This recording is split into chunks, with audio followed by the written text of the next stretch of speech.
Bismillahirrahmanirrahim. Assalamualaikum warahmatullahi wabarakatuh. Sebelum kita mulai pembelajaran hari ini, kita berdoa terlebih dahulu. Semoga diberi ilmu yang bermanfaat dan diberi kemudahan dalam memahami materi pembelajaran hari ini. Berdoa dimulai.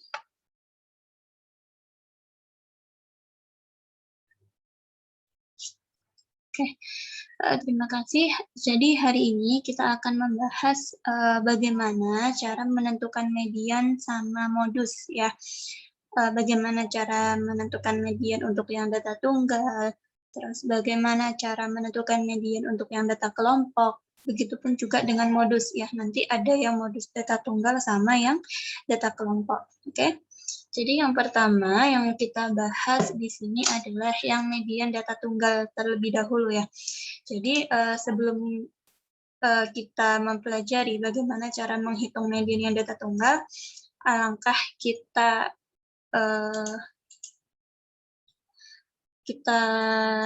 tahu terlebih dahulu ya apa itu median gitu kan.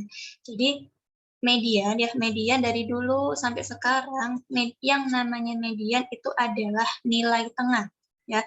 Jadi median dari sekumpulan datum adalah nilai datum yang letaknya atau posisinya berada di tengah-tengah data yang telah diurutkan dari nilai yang terkecil sampai yang terbesar ya. Jadi khusus di median itu datanya harus diurutkan terlebih dahulu dari yang terkecil sampai yang terbesar ya. Kalau kemarin untuk menghitung rata-rata itu kan sebenarnya nggak usah diurutkan pun bisa kita mencari rata-rata ya, tapi untuk yang median ini datanya harus diurutkan ya dari yang terkecil sampai yang terbesar baru kita bisa mencari nilai tengahnya. Oke. Kemudian median itu dilambangkan dengan ME atau ME ya.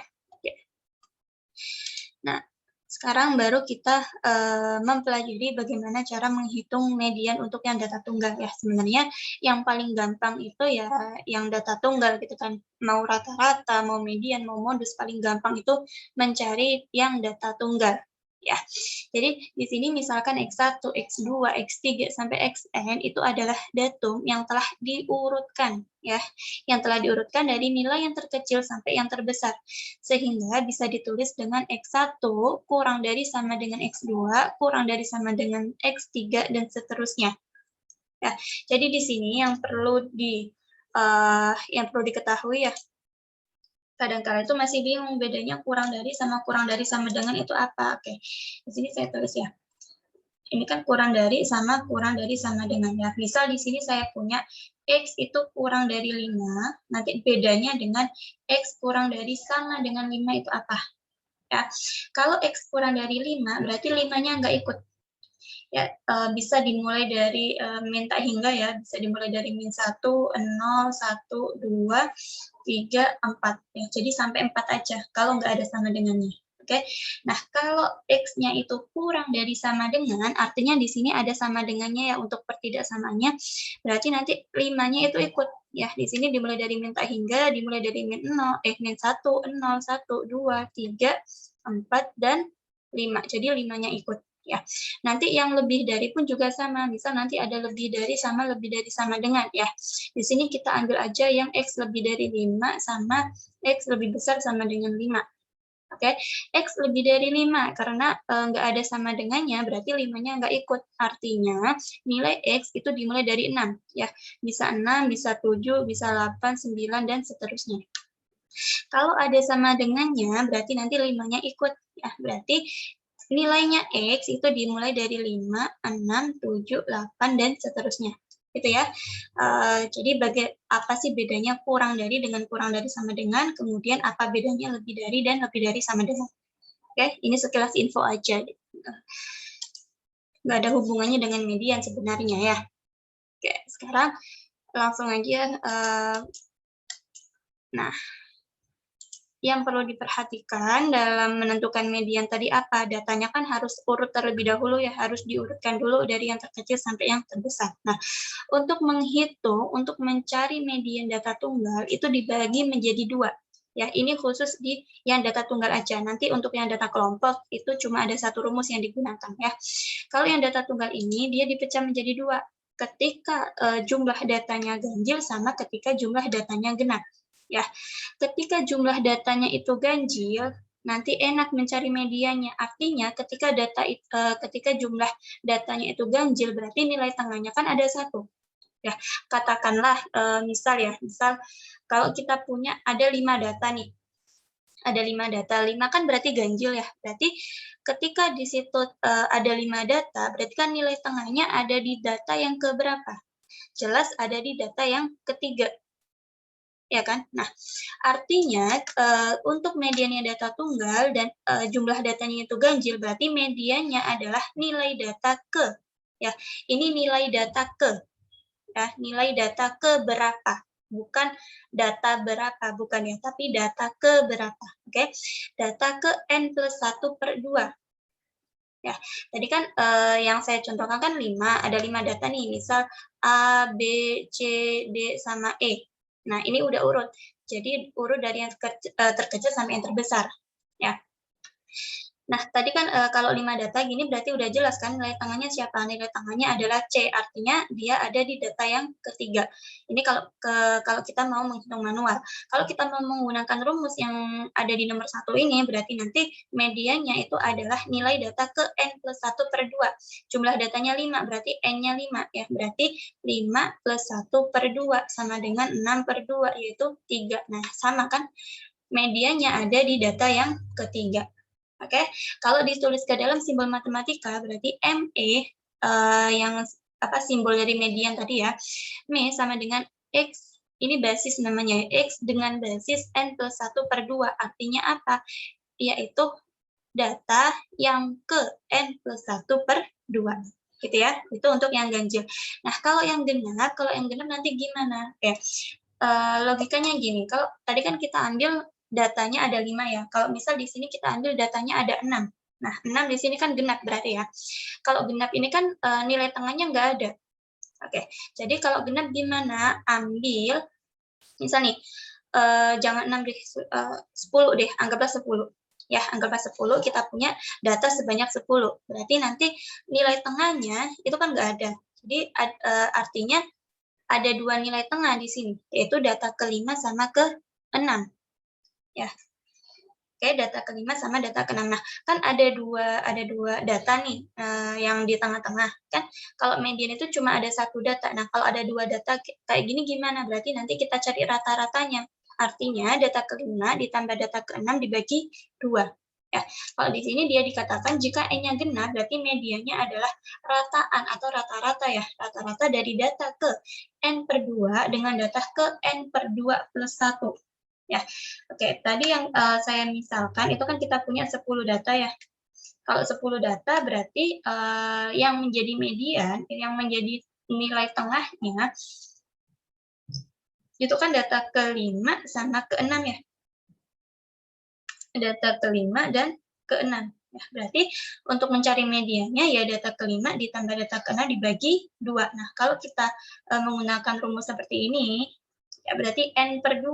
N-nya kan 10. Kan ada 10 data, berarti kan N-nya 10. Berarti 10 dibagi 2 sama dengan berapa? 5. Nah, sama kan? Oke, sekarang N per 2 plus 1. N-nya kan banyak datanya kan 10, berarti N-nya kan 10. Berarti 10 per 2 plus 1. 10 per 2 tadi berapa? 5. 5 plus 1, 6. Nah, berarti mediannya itu rataan dari data ke-5 dengan data ke-6. Oke. Kalau rataan dari 2 data berarti gimana ya? Data itu dijumlah kemudian dibagi 2. Ya, kalau ditulis dalam simbol matematika berarti ME atau ME atau median itu sama dengan setengah dari data ke N per 2 ditambah dengan data ke N per 2 plus 1. Oke, itu aturan bagaimana cara kita mencari median data tunggal ya, jika datanya ganjil sama jika datanya genap. Oke, langsung aja masuk ke contoh biar mudah dipahami apa yang saya jelaskan tadi ya. Oke, nah ini ada contohnya.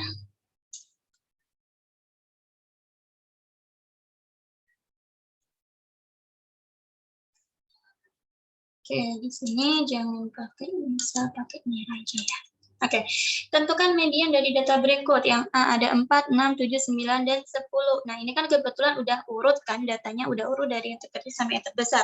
Dan di sini juga enak, datanya cuma sedikit ya, cuma 5 kan, ada 1, 2, 3, 4, 5. Nah, udah jelas ya kalau datanya ada 5, berarti nilai tengahnya atau mediannya itu ada di data yang ketiga. Dan di sini nilai ketiga adalah 7, berarti mediannya sama dengan 7.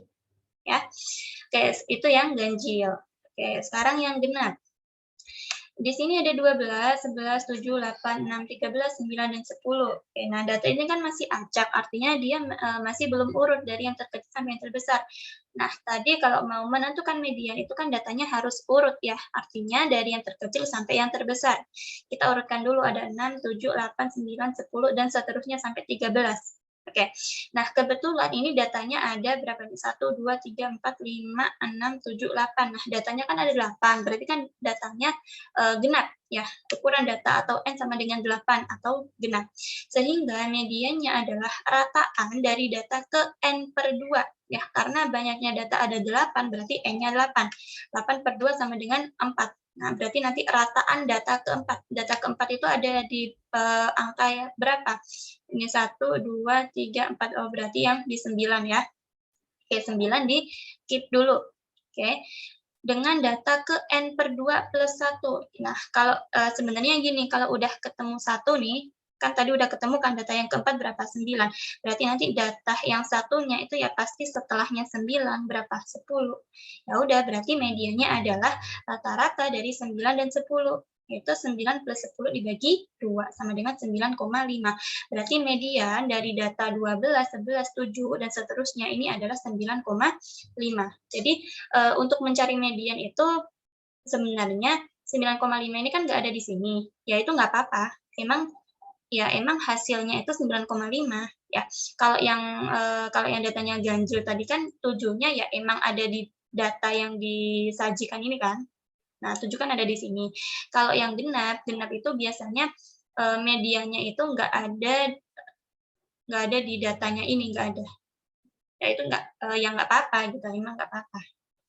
Oke, gitu ya bagaimana cara mencari median yang data tunggal ya ketika jumlah datanya ganjil atau ketika jumlah datanya genap.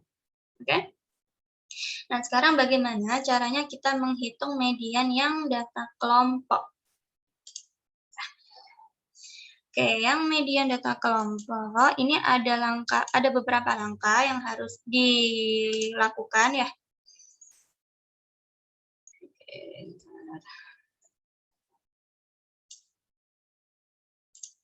Oke, langkah yang pertama adalah tentukan dulu letak mediannya. Caranya gimana? Nah, median itu terletak pada datum ke N per 2. Jadi banyaknya data dibagi 2 atau banyaknya frekuensi, jumlah semua frekuensi dibagi dengan 2. Ya, dengan N adalah ukuran data atau banyak datum. Oke. Langkah yang kedua, setelah kita menentukan letak median, langkah yang kedua adalah kita tentukan kelas mediannya. Nah, bagaimana cara menentukan kelas median? Di sini kelas median adalah kelas interval di mana median tersebut berada. Di mana letak median tersebut berada, ya sesuai dengan langkah pertama tadi. Oke, kelas median itu dapat ditentukan dengan bantuan tabel frekuensi kumulatif kurang dari, di mana kelas median adalah kelas yang frekuensi kumulatifnya lebih besar sama dengan N per 2. Jadi, untuk mencari median yang data kelompok, kita harus mencari frekuensi kumulatifnya. Oke ya. Langkah yang pertama menentukan letak median, langkah yang kedua adalah menentukan kelas median. Baru langkah yang ketiga, kita bisa mencari mediannya. Rumusnya apa? ME atau ME sama dengan TB. TB itu adalah tepi bawah kelas. Ya, masih ingat bagaimana cara mencari tepi bawah kemarin? Tepi bawah adalah batas bawah dikurangi 0,5. Ya, oke. Tepi bawah ditambah dengan N per 2, N tadi apa? Banyaknya datum atau ukuran data ya, N per 2 dikurangi dengan F besar. Nah, di sini ada F besar, ada F kecil, awas keliru ya. F besar ini apa? F besar adalah frekuensi kumulatif. Ya, jadi kalau di median itu ada kita harus mencari frekuensi kumulatif ya. Frekuensi kumulatif atau jumlah frekuensi sebelum kelas median. Oke, frekuensi kumulatif sebelum kelas median itu F besar. Nah, Kemudian ini kan dibagi dengan F kecil ya. F kecil itu apa? F kecil adalah frekuensi kelas median. Oke, dikali dengan C. C ini apa? C adalah panjang interval kelas. Kemarin bagaimana cara menentukan panjang interval kelas? Ya, tepi atas dikurangi tepi bawah. Ya, oke. Nah, itu adalah langkah-langkah yang harus diperhatikan dalam menentukan median yang data kelompok. Ada 3 langkah. Oke, langsung aja masuk ke contoh biar gampang, lebih mudah dipahami. Karena kalau matematika itu kalau belajar apa sih namanya, materinya aja itu kadang susah dipahami gitu. Kalau masuk ke contoh baru, oh gini ta maksudnya, gitu. Ya. Oke, langsung aja masuk ke contoh. Tentukan median dari data berikut. Jadi di sini yang diketahui itu cuma ukuran sama frekuensinya aja. Ya, yang diketahui di sini itu cuma 2 kolom ini aja. Ya, cuma ukuran sama frekuensi. Nah, tadi yang perlu diperhatikan dalam menentukan median itu apa? Kita harus mencari frekuensi kumulatifnya ya. Oke, langsung aja ke tabel yang kedua ini. Kita harus mencari frekuensi kumulatifnya. Sebenarnya untuk yang kolom tepi bawah ini nggak usah, nggak apa-apa sih sebenarnya, karena tepi bawah yang dibutuhkan itu cuma 1, ya kan? Sebenarnya ini nggak usah, nggak apa-apa. Oke, tapi kalaupun ditulis juga nggak apa-apa. Ya, gitu ya. Oke, tadi langkah yang pertama apa? Langkah yang pertama adalah menentukan letak medianya. Caranya gimana tadi? Jumlah semua frekuensi dibagi 2. Nah, ini kita jumlah semuanya ya. 1 tambah 6, 7, 7 tambah 6, 13, 13 tambah 7, 20, 20 tambah 4, 24. Nah, ini jumlah frekuensi dengan hasil akhir frekuensi kumulatif ini harus sama. Oke, kalau nggak sama berarti ada yang salah di hitungannya. Ya, karena banyaknya data atau ukuran data ya sama dengan 24, berarti di sini n sama dengan 24. Oke. Nah, tadi letak media itu kan n per 2, berarti 24 per 2 yaitu 12. Nah, udah ketemu nih letak medianya 12. Terus kemudian langkah yang kedua tadi apa? Kita harus menentukan kelas mediannya. Nah, kelas median itu yang mana gitu kan. Di sini kan letak medianya 12. Kita cari frekuensi kumulatif yang lebih dari 12. Di sini frekuensi kumulatif yang lebih dari 12 kan ada 3 ya kan. Ada 13, ada 20, ada 24. Tapi yang kita pilih adalah frekuensi kumulatif yang mendekati 12. Ya, frekuensi kumulatif yang lebih dari 12 dan mendekati 12. Berarti ya udah jelas kan yang 13 ini ya. Sehingga di sini saya blok hitam. Nah, yang di blok hitam ini merupakan kelas median. Oke? Nah, langkah 1 sama langkah 2 kan kita udah dapat nih apa sih namanya kelas mediannya kan ada di kelas yang ketiga kan, yang interval 53 sampai 55. Oke. Setelah mendapatkan kelas mediannya baru kita bisa menentukan mediannya. Ya, rumusnya apa tadi? Tepi bawah ditambah N per 2, dikurangi F besar, dibagi F kecil, dikali C. Nah, ini nanti saya tulis lagi di sini. Oke, tadi kan rumusnya ini. Oke, rumusnya kan ini, ya kan? Oke, tinggal dimasukkan aja. Tadi kan yang saya blok hitam ini kan kelas medianya. Nah, untuk mencari median itu butuh yang namanya tepi bawah. Tepi bawah dari kelas median ini berapa? Karena batas bawahnya 53, berarti tepi bawahnya ya 53 dikurangi 0,5, yaitu 52,5. Ya. Nah, makanya kenapa tadi saya bilang sebenarnya ini nggak perlu, nggak apa-apa. Karena di sini yang kita butuhkan itu cuma 1 tepi bawah. Ya, oke. Oke, tepi bawahnya 52,5. Oke, tinggal dimasukkan aja nanti. Terus kemudian N per 2 atau 24 per 2 ya. Karena banyaknya data kan 24 atau jumlah frekuensinya kan 24. Jadi N-nya 24. 24 dibagi 2 itu 12. Kemudian dikurangi 7. 7 dapat dari mana? Ingat, F besar tadi apa? F besar adalah frekuensi kumulatif sebelum kelas median. Berarti patokannya kita itu ada di frekuensi kumulatif. Ya, kelas medianya kan 13. Nah, kelas medianya kan yang di blok hitam ini. Nah, frekuensi kumulatif sebelum sebelum blok hitam, sebelum yang di blok hitam ini berapa? 7, berarti F besarnya 7. Gitu ya. Dibagi dengan F kecil. F kecil tadi apa? Frekuensi kelas median. Nah, kelas median yang di blok hitam, frekuensinya berapa? Frekuensinya 6. Oke, berarti F kecilnya 6. Ya, dikali dengan C. C tadi itu apa? C adalah panjang interval kelas. Ya, kemarin untuk menentukan panjang interval kelas gimana? Tepi bawah dikurangi tepi atas. Nah, kalau gini kan masih dikit ya, 47 sampai 49. Gampang kan kalau ngitung manualnya ya, 47, 48, 49. Ya udah, berarti panjang interval kelasnya adalah 3. Ya, masih ingat ya, panjang interval kelas untuk semua kelas itu panjangnya sama. Ya, artinya 47 sampai 49 ada 3 data. 50 sampai 52 itu juga ada 3 data. 53 sampai 55 juga ada 3 data. Jadi terserah mau mencari panjang interval dari kelas yang mana, itu sama aja nanti hasilnya. Oke?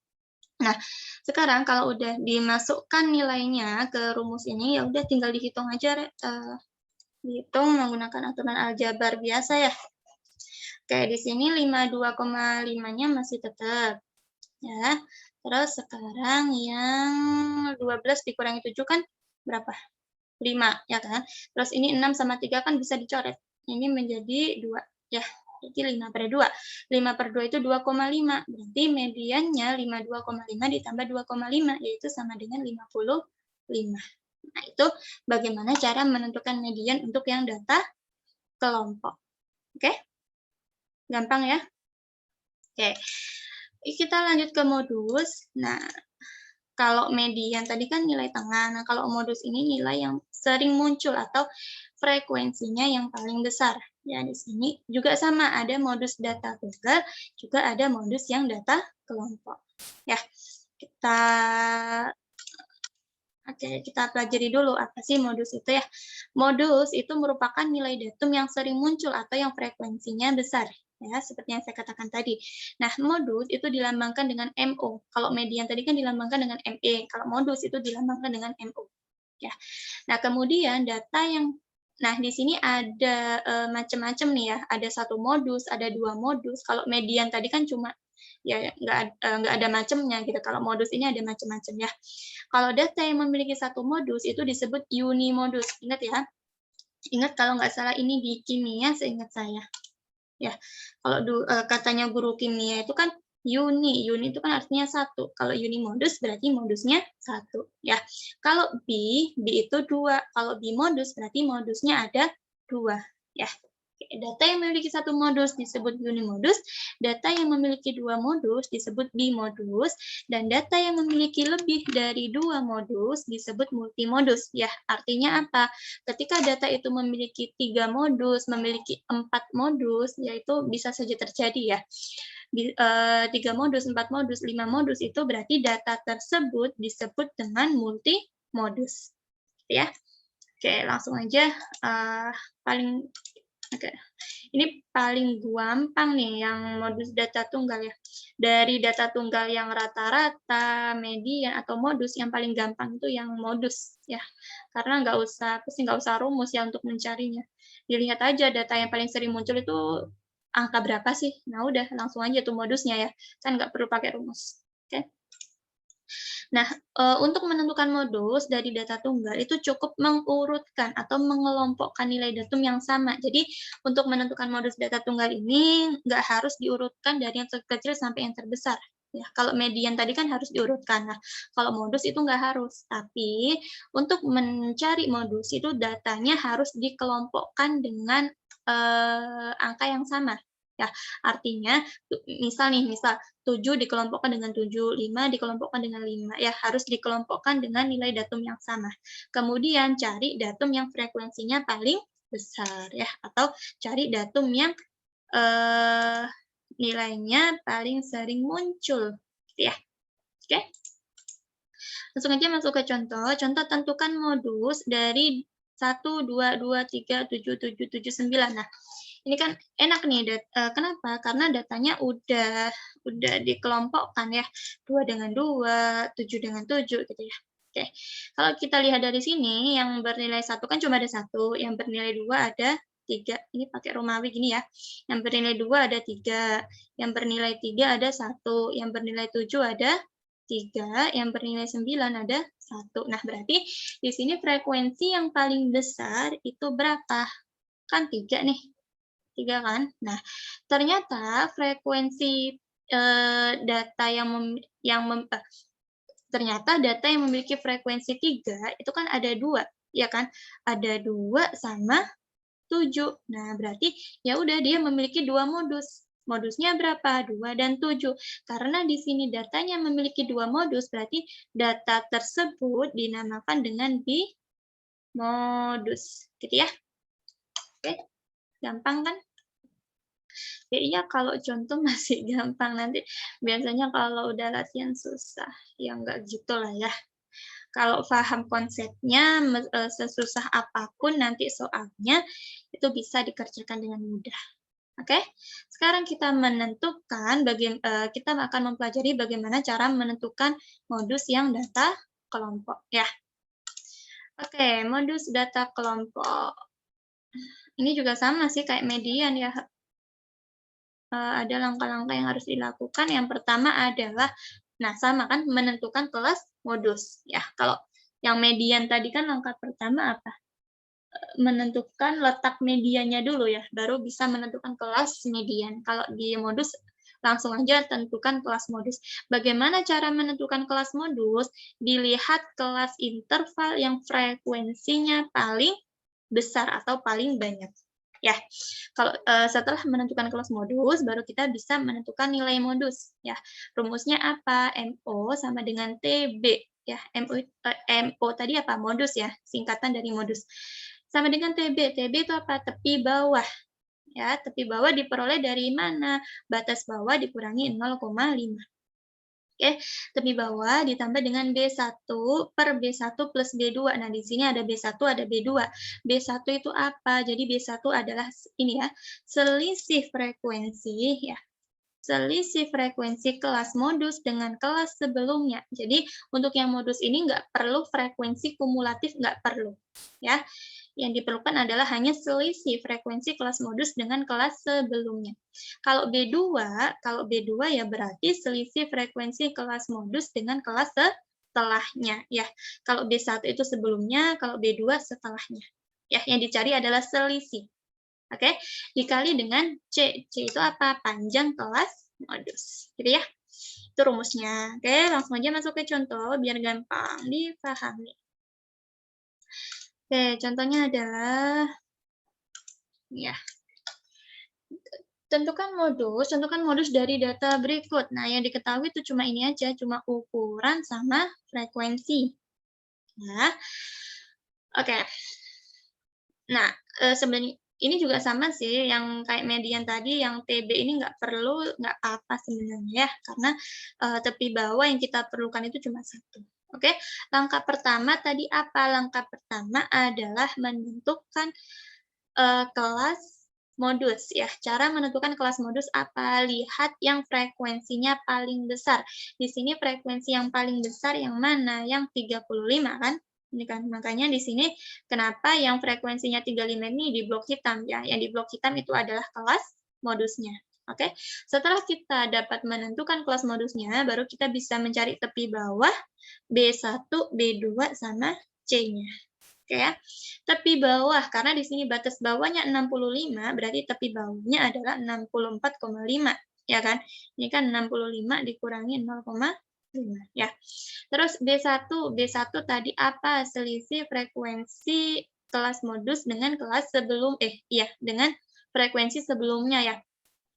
Nah, perlu diperhatikan ya, di sini sebelumnya 35 kan ada 3 kelas kan, ada 4, ada 8, ada 14. Nah, yang dibuat dalam perhitungan selisih adalah yang tepat sebelum kelas modus. Artinya di sini yang tepat sebelum kelas modus kan frekuensinya 14. Nah, yang kita gunakan yang 14 ya. Jadi 4 sama 8-nya nggak usah digunakan. Oke, berarti B1-nya adalah 35 dikurangi 14, yaitu sama dengan 21. Begitupun juga dengan B2. B2 tadi apa? Selisih frekuensi kelas modus dengan kelas setelahnya. Nah, di sini setelah kelas modus itu kan frekuensinya ada 3 juga kan, ada 26, ada 10, ada 3. Nah, yang dipilih adalah yang tepat setelahnya, yaitu yang 26. Berarti P2 sama dengan 35 dikurangi 26, yaitu sama dengan 9. Nah, udah dapat kan? Udah dapat. Terus kemudian kita cari C-nya atau panjang interval kelasnya, ya. Dari 50 sampai 54 atau dari 65 atau dari 65 sampai 69, di situ ada berapa banyak data?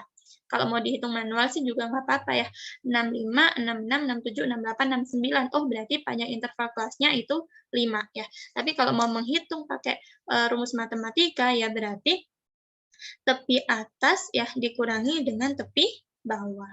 Ya, 69,5 dikurangi 64,5 sama dengan 5. Oke, setelah diperoleh tepi bawahnya B1, B2 sama C, baru kita bisa memasukkan di rumus modus yang data kelompok ya. Modus atau mo sama dengan TB ditambah B1 per B1 plus B2 dikali C ya.